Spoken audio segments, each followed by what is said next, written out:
Saan galing? Merienda. Bumili ka ng merienda? Saan? Lapit na. Ano yan? Lembo. Tingin. Sarap ba yan? Patikim? Yung nga, bumili ka. Patikim. Akala ko ba patitikim mo sa akin yung merienda mo?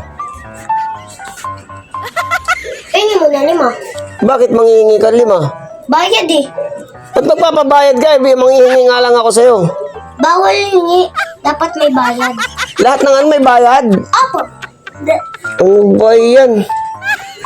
Nagkaluka-luka na.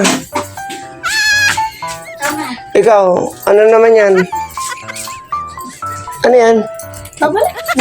Susi. Hiram kang bike. Numiram na ka. Umiram ka na pala, huli yung ano mo. Nangihiram ka ng huli, ano yun?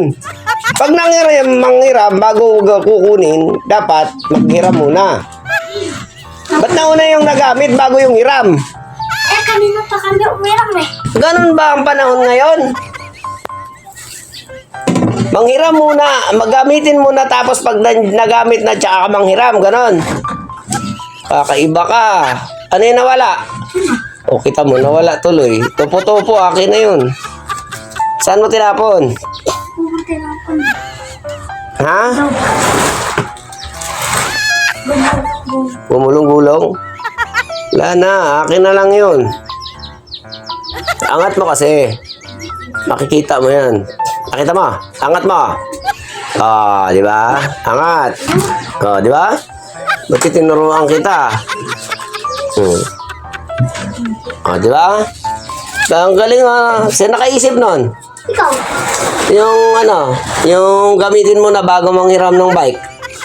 Wala. Ilak mamaya pag uwi, ha? Gagamitin ulit. Uy, nalak nyo yun. Yung, di ba yung susian?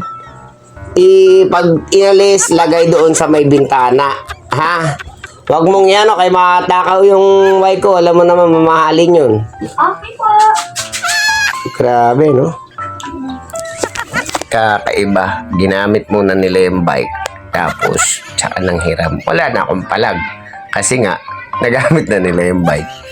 Yan. Ganyan dapat manghiram. Parang, alam nga pare. Yung pala nagamit na yung motor. Pwede. Ganon ang style na gagawin natin para makahiram tayo. Ganon lang palang diskarte ng mga bata. So, what if gayahin natin, no? Tara, let's go guys. Gayahin natin sila.